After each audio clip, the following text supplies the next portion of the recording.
Chapter 1, Friday, May 5th. The bolt slammed into its brackets with a terrible bang. Cowering against the wall, I clutched my chest as if trying to keep my heart from bursting right out. "You will stay in your room until I grant you permission to come out."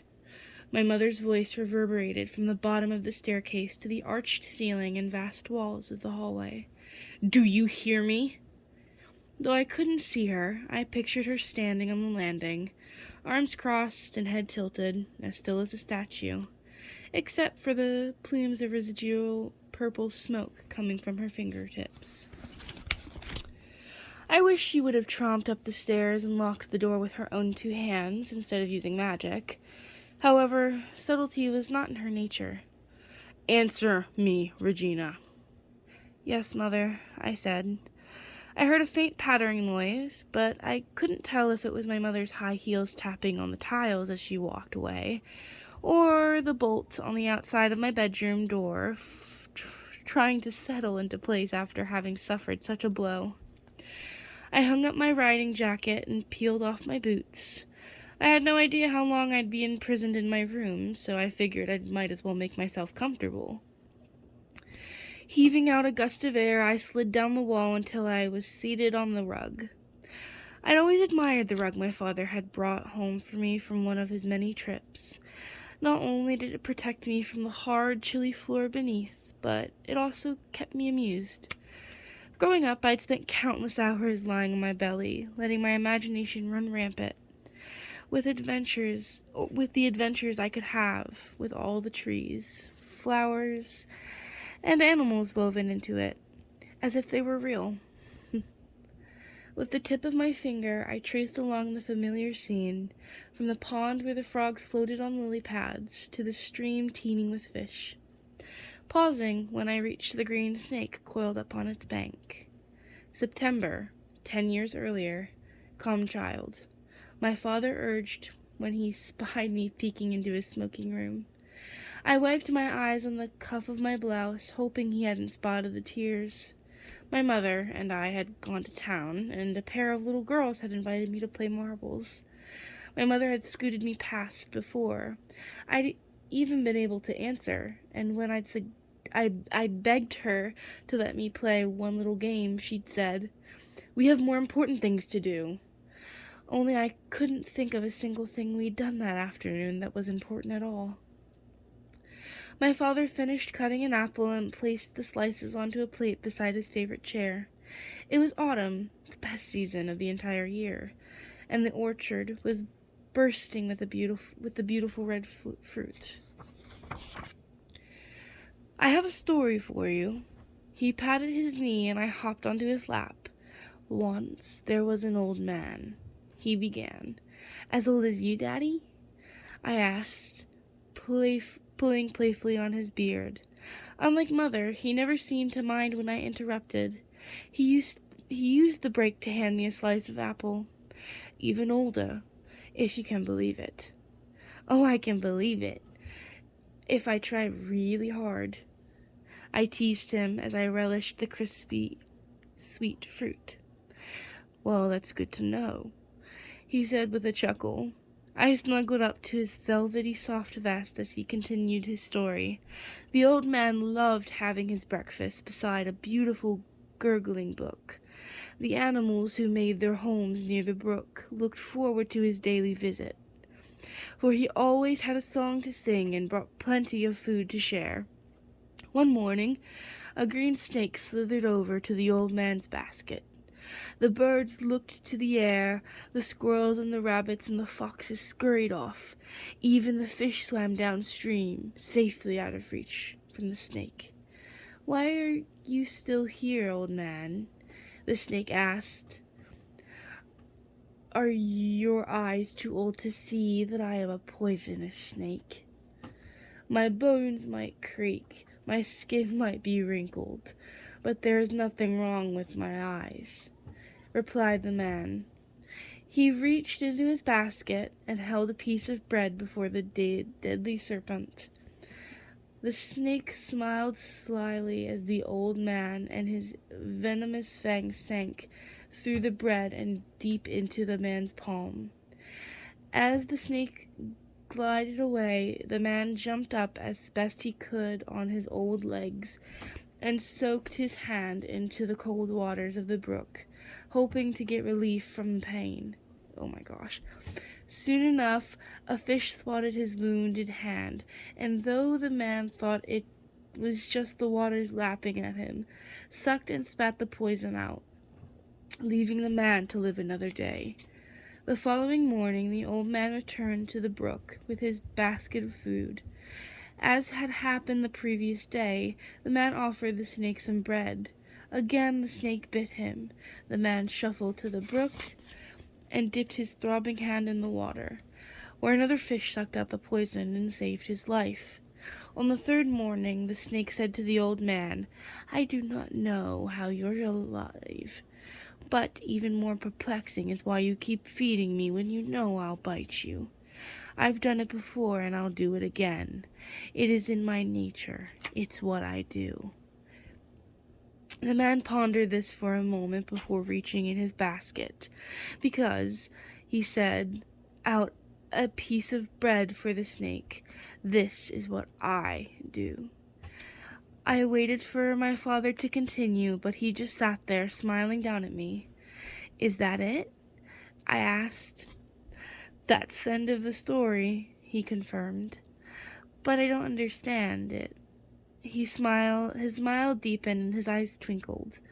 "Some day, my dear child, you will." Friday, May 5th. A knock on the door startled me. It had only been a little over an hour since my mother had locked me in my room. Fearing the worst, I clambered to my feet. Wood scraped against wood. The bolt had been lifted. I hated what I'd become.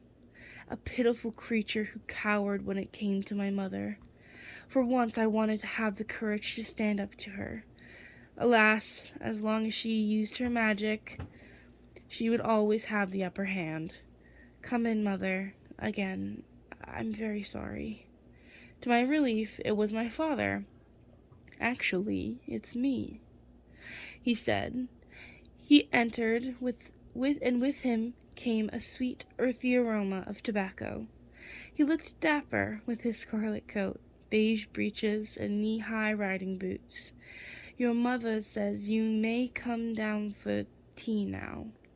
She also wanted me to tell you your horse is in the stables, and Jess is seeing to him as we speak."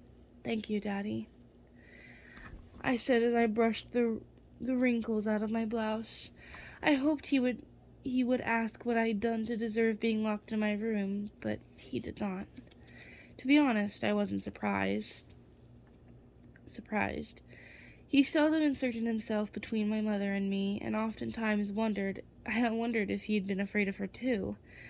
"I'm surprised she's granting me my freedom so quickly this time." He blotted his forehead with his handkerchief and then tucked it into his breast pocket. "Your mother's heart is in the right place. She only wants what is best for you, my child." Instead of meeting his gaze, I pulled open the drapes and peered out the window. The spring rains had given the hills a surreal lusciousness, a shade of green that rivaled the brightest of emeralds. I could only imagine how beautiful the flowers in the royal gardens looked. "How was the hunt?" I asked. "You went with Giles this morning?" "Isn't that correct?" Giles Spencer was our nearest neighbor, as well as the royal doctor. "The foxes hook-wind us again," my father confessed. "Since today is the final day of the hunting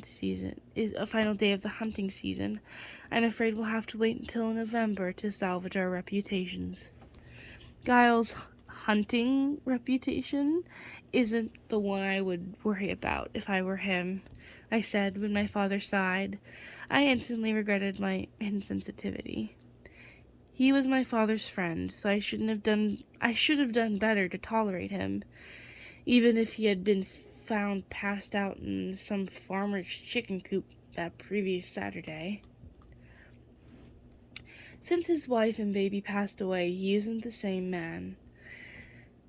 But you've been friends for as long as we have. We stick together through all the ups and downs, and the highs and lows, the good, the bad, the thick, the thin. I smiled at him as he blathered on, but deep inside I felt a pang of jealousy. Sure, I was sometimes bitter that my father chose to spend his mornings fox hunting with Giles rather than riding horses with me, but that wasn't it. It was something about the reverence with which he spoke of Giles, the way my father came to his defense without hesitation. It made me yearn for that kind of friendship myself. My father cleared his throat, making his Adam's apple bob again against his cravat. You should hurry and change, child. Your mother is waiting. Is something wrong with what I'm wearing? I gave myself a quick once-over in the mirror.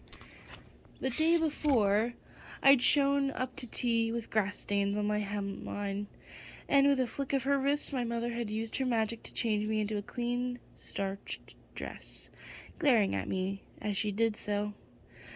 On second thought, perhaps I should quickly swap my riding pants and blouse for a frock straight from the laundress. A laundress? From the laundress? Yes, just to be sure. A guest will be joining you, he said. I turned back to face him. Really? Who? He winked at me. It's a surprise. Now get ready, and I'll be waiting to take you down. He said and backed out of my room, softly closing the door. I heard him whistling a jolly little tune out in the hall. I slipped into a simple yet pretty dress and ran a brush through my long black hair before leaving my room. I checked my appearance in the mirror once more, wondering who my mother had invited for tea. I knew better than to get my hopes up that it would be somebody I had actually wanted to meet. Knowing my mother, I'd find her sitting across the most pitiful old maid she could dig up, and a threat to show me what would become of me if I didn't take her quest for me to marry a royal prince or king seriously. She'd even christened me with the name that meant queen. I'd heard her voice in my mind saying it for the 1000th time. I named you Regina, for one day you shall be queen. When I opened the door, my father nodded his approval of my attire.